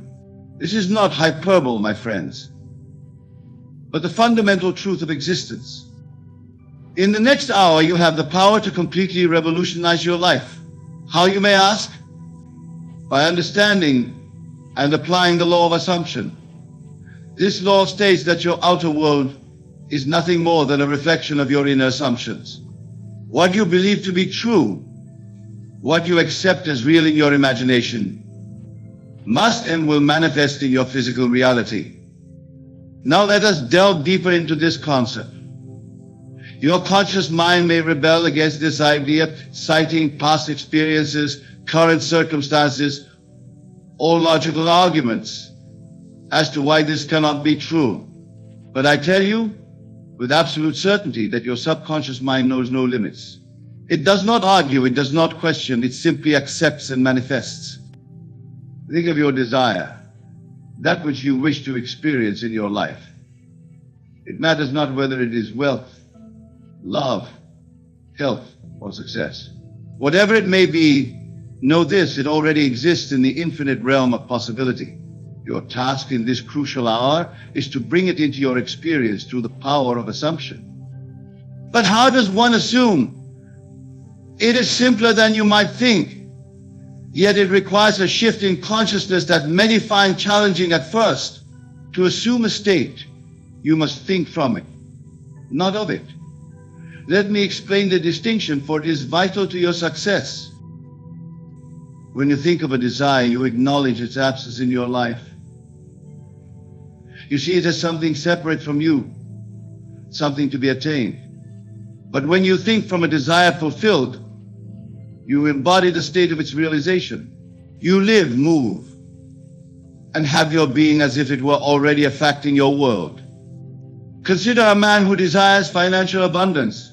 If he thinks of wealth, he may say to himself, I want to be rich. I need more money. In doing so, he affirms his current state of lack. But if he thinks that, he embodies the consciousness of a wealthy individual. He feels the satisfaction, the security, the freedom that wealth brings. He does not wish for it. He knows it as his current reality. This, my dear friends, is the crux of the matter. In the next hour, I challenge you to assume the state of your desire fulfilled.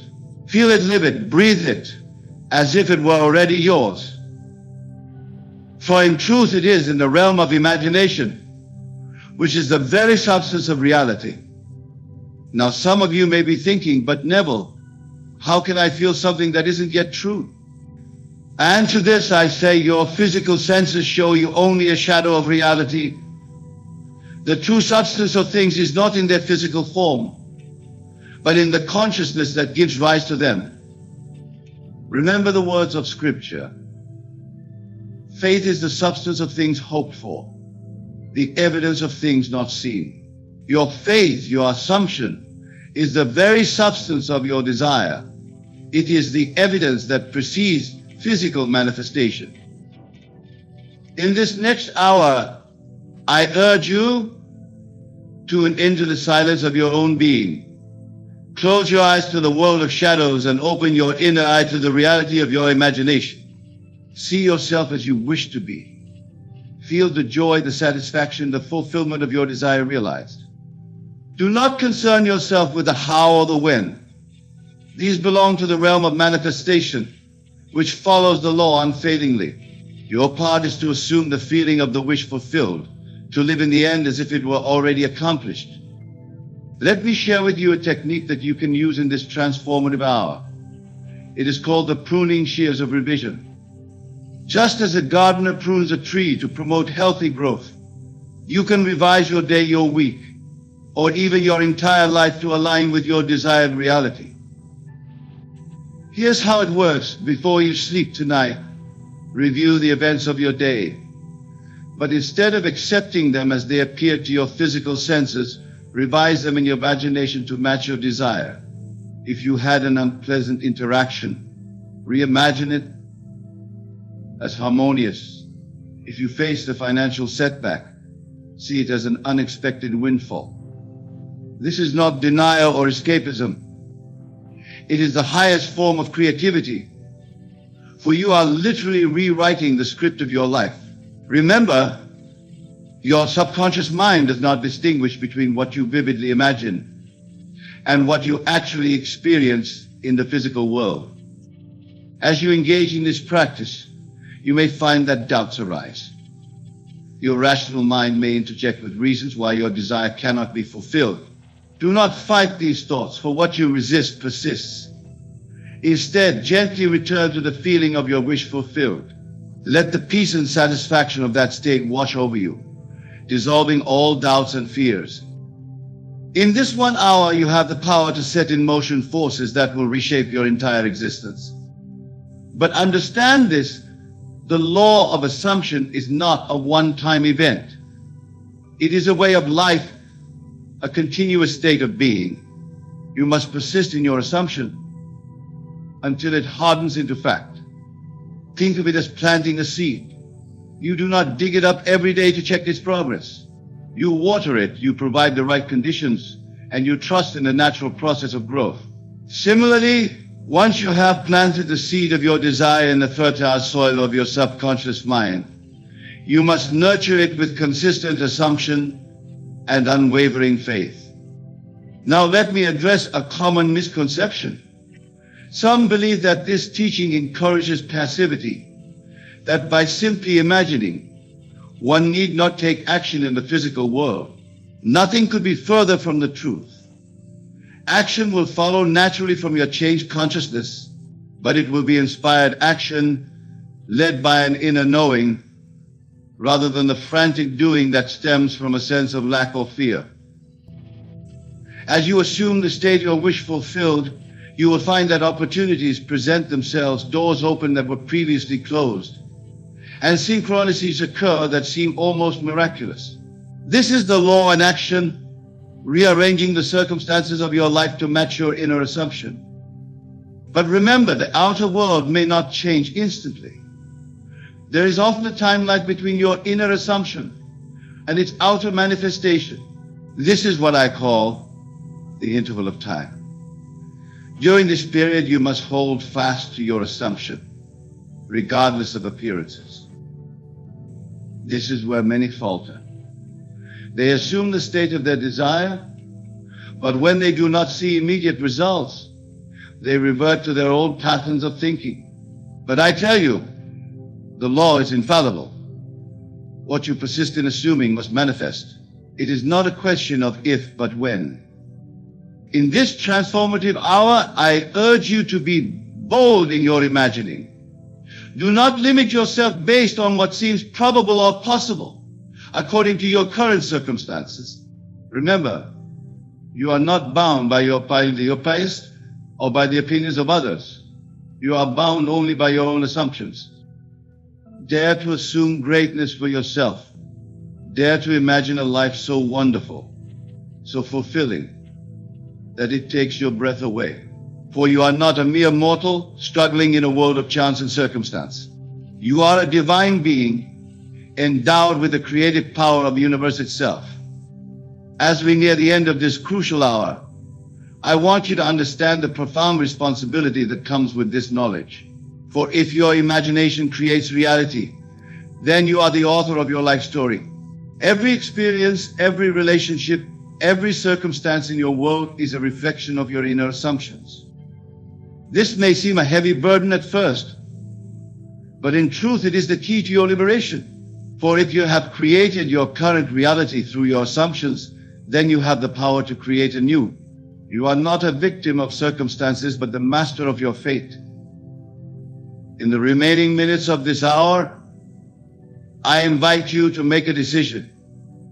Will you continue to live at the mercy of your habitual thinking, accepting whatever life seems to hand you? Or will you take up the mantle of your divine creativity and consciously shape your world through the power of assumption? The choice is yours and the time is now. Do not postpone your good, waiting for some future moment when conditions seem more favorable. The only moment of creation is the eternal now. In this very instant, you can assume a new state of consciousness that will transform your entire existence. As we conclude this transformative hour, I want to leave you with a final thought. The practice I have shared with you today is not a mere technique or a clever psychological trick. It is the very essence of creation, the modus operandi of the universe itself. When you assume the feeling of your wish fulfilled, you are aligning yourself with the creative power that brings worlds into being. You are claiming your birthright as a co-creator with the divine. This is not arrogance or hubris. It is the recognition of your true nature. So go forth from this hour with a new understanding of your own power.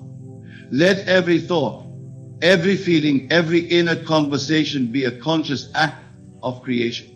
Assume the best for yourself and for others.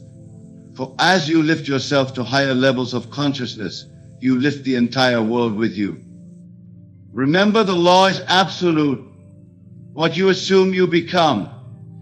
There are no limitations to what you can be, do, or have, except those you accept in your own imagination. So dream big, assume boldly, and watch as the universe moves to fulfill your desires. In closing, I remind you once again, this will work for you. Not in some distant future, not after years of struggle and effort, but right now, in this very hour. The power is within you, waiting to be acknowledged and expressed. Use it wisely, use it lovingly, and use it now. For in doing so, you not only transform your own life, but contribute to the transformation of the entire world. You are the light of the world. Let your light shine brightly, illuminating the path for all who seek a better way. Go now and create the life you desire. Assume the best, expect miracles, and live on the state of your wish fulfilled. The world is waiting for you to realize your divine potential. This is your moment. Seize it with both hands and never let go. For in this 1 hour, you have been given the key to unlocking the infinite potential that lies within you. Use it well, and watch as your life transforms in ways you never thought possible. The power is yours. The time is now. Assume your greatness and step into the magnificent reality that awaits you. Remember, this is not a one-time event, but a continuous practice. Each day, each hour, each moment is an opportunity to realign your consciousness with your desires. Be vigilant in your mental diet, feeding your mind with thoughts and images that support your assumptions. As you go about your day, carry with you the feeling of your wish fulfilled. Let it infuse every action, every interaction. Speak, think, and act from the state of one who already has what they desire. This self-pretense or self-deception, it is the highest form of truth. For you are claiming the reality that already exists in the realm of infinite possibility. In the face of contrary evidence, stand firm in your assumption. The outer world may not yield immediately to your new state of consciousness, but yield it must, for it has no choice. It is the shadow, and you are the light that casts it. Change the light, and the shadow must change accordingly. Be patient with yourself and with the process. Rome was not built in a day, and neither is a new self-concept. There may be moments of doubt, moments when the old patterns of thinking try to reassert themselves. When this happens, gently but firmly return to your assumption.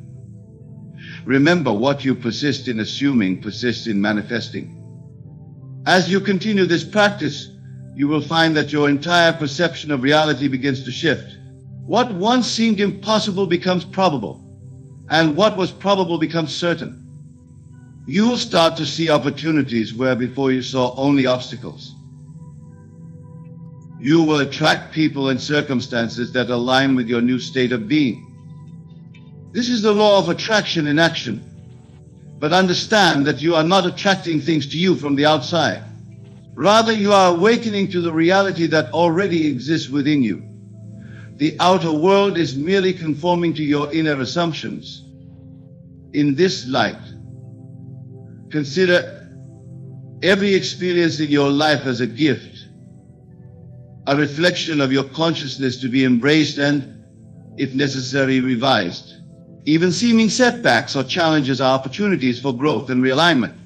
They are showing you where your assumptions may still need adjustment. As you master this practice, you will find that your creative power extends beyond your personal life. You have the ability to assume the best for others as well.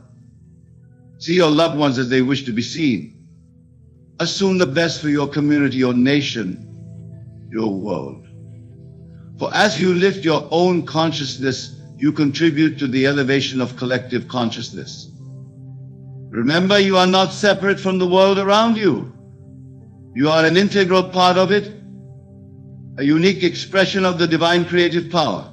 As you assume states of greater harmony, abundance, and love for yourself, you make these states more accessible to all. In this 1 hour, you have been given a tool of immense power. Use it responsibly, use it lovingly, and use it consistently. The results may not always be immediate, but they are inevitable, for you are working with the very substance of creation itself. As we come to the close of this transformative hour, I urge you to take a moment to reflect on what you have learned. Feel the enormity of the power that resides within you. Embrace the responsibility that comes with this knowledge. And most importantly, put it into practice immediately. Do not wait for the perfect moment or the ideal circumstances. The perfect moment is now, and the ideal circumstance is your current awareness of your creative power. Begin now to assume the state of your wish fulfilled. Feel the reality of it. Live from that state, and watch as your world transforms around you. Remember, this practice is not about forcing or manipulating external reality. It is about aligning your consciousness with the truth of your being. As you do so, you will find that life begins to flow with greater ease and grace. Synchronicities will abound, and what once seemed like obstacles reveal themselves as stepping stones to your desired reality. In the days and weeks to come, be vigilant in your practice. Guard your mind against negative assumptions and limiting beliefs. Cultivate a mental atmosphere of expectancy and wonder. Look for evidence of your assumption manifesting in your world, and give thanks for it, even before it appears in physical form. For gratitude is a powerful amplifier of your creative energy. When you give thanks for your desire as if it were already fulfilled, you align yourself even more powerfully with its manifestation. Gratitude puts you in a state of receptivity, opening you to the good that is already yours. As you go forth from this hour, know that you carry within you the power to reshape your entire existence. You are not a helpless victim of circumstance, but a divine creator, molding the substance of the universe with your assumptions and beliefs. Use this power wisely. Use it to create a life of joy, abundance, and fulfillment, not only for yourself, but for all those whose lives you touch. For as you elevate your own consciousness, you elevate the consciousness of the entire world. In closing, I remind you once again, this will work for you. It is working for you right now, in this very moment. Your assumption of the state of your wish fulfilled is already in motion, already reshaping the circumstances of your life to match your inner vision. Trust in this process. Have faith in your own divine nature, and above all, persist in your assumption. For what you persist in assuming must inevitably manifest in your world. Go now and create the life you desire. The power is yours. The time is now. Assume your greatness and step into the magnificent reality that awaits you. For in this 1 hour, you have been given the key to unlocking the infinite potential that lies within you. Use it well and watch as your life transforms in ways you never thought possible. The power is yours. The time is now. Assume your greatness and step into the magnificent reality that awaits you. This is your moment. Seize it with both hands and never let go. For you are the author of your life story, the creator of your reality. Write a story of greatness, of love, of abundance. Assume the best for yourself and for all of humanity. And as you do, know that you are fulfilling your divine purpose, expressing the infinite. This is the promise and the potential of this one transformative hour. The seeds have been planted. Nurture them with your unwavering assumption, water them with your faith, and watch as they blossom into the magnificent reality of your choosing. The power is yours. The time is now. Go forth and create miracles.